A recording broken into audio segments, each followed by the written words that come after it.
If you're not willing to go in there and face yourself, you're not gonna find anything. You're gonna live right here on surface, man, right here on surface. So if there is an ending to this world and there is somewhere to go and there's a judgment, you're gonna get there and you might see a chart. And that chart may tell you who the fuck you should have been. And now you get the rest of your life to think about that. Man, I could have lived a much better life if I just would have just suffered a little bit more. If I just would have went in that and realized I had so much more. But fear and the 40% and living here versus living here, being afraid, stop me.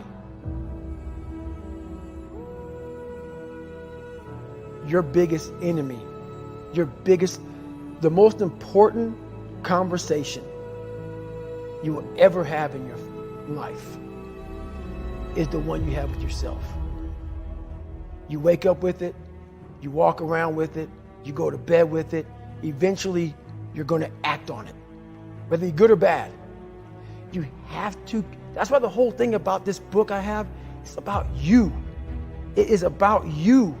It's strictly about you finding who you are. So many people die, live 100 years, never fucking know who they are.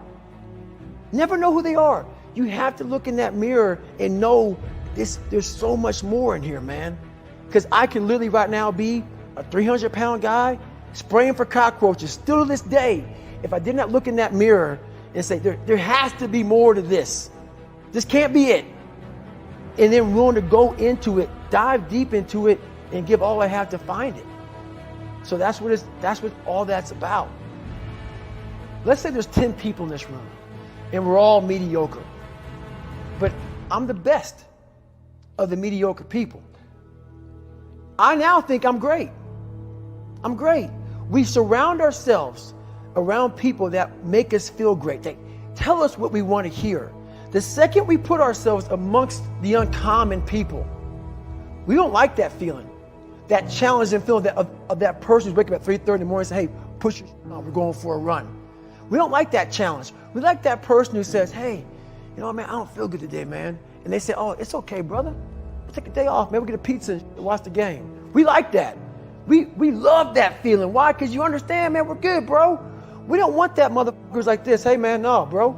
Get your fucking shit on, man. Stop being a punk. We don't want that in our lives. We don't want that person who's constantly challenging our weaknesses. We want that person who's constantly, making us feel nice and good and secure in ours. That's the mediocrity of life. We want to be the best amongst the average people. People wonder, how do you stay hungry all the time? Because after I accomplish something, I don't sit back like a lot of guys who graduate buds, graduate this, graduate that. They get comfortable. They wonder why I'm getting weak, man. I don't know, I lost my edge. What's going on? Because once you hit the top of the fucking mountain, guess what happened? I'm good. I'm good. So you wonder why you're falling down now.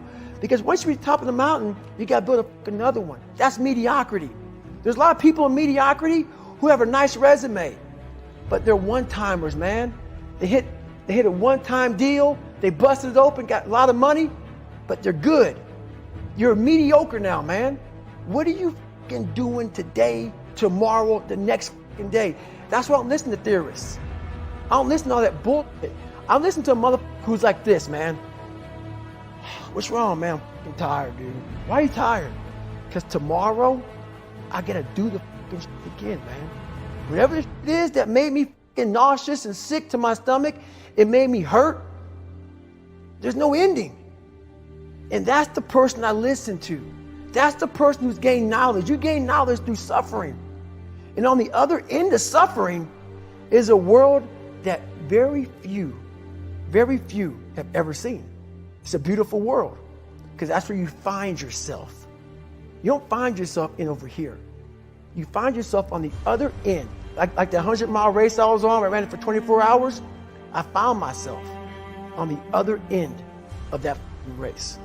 That 19 hours, I found, wow, there's a whole nother world out here that I've never even saw. But the world's in your mind. And that's what all that mediocrity is about. The mind has the tactical advantage over you at all times.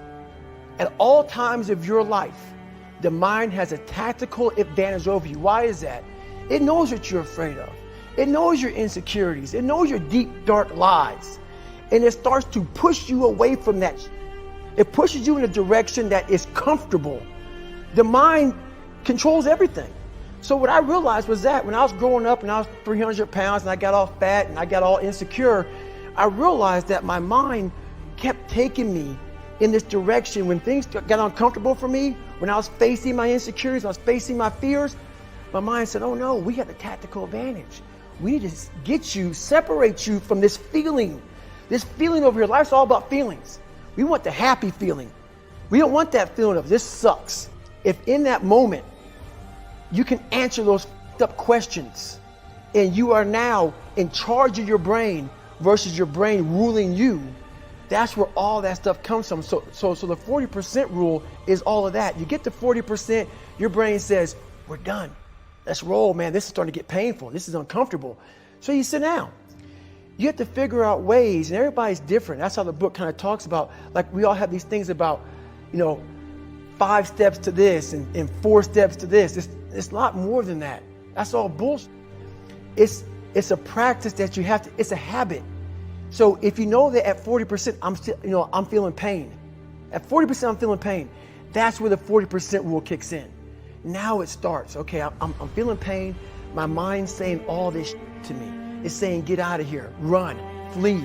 The fight or flight kicks in. Okay, we're done. We're not good enough. It starts telling you all these things. You start to believe it because the mind controls all. This is the time where you have to gain control back of your mind. It's okay. Let me see if I can go 45%. And once you start giving yourself more and more hope and start realizing, okay, the mind starts to be, okay, what are you doing? We're supposed to be going right and you're going left. You start then controlling your mind. Start finding more in yourself. And then it goes from 40% to a lot further than that. But that's the start of it though. Get to the spot where your mind is saying stop. Wherever that is, you gotta get there first. And then that's when that starts to work for you. You gotta control yourself in that moment.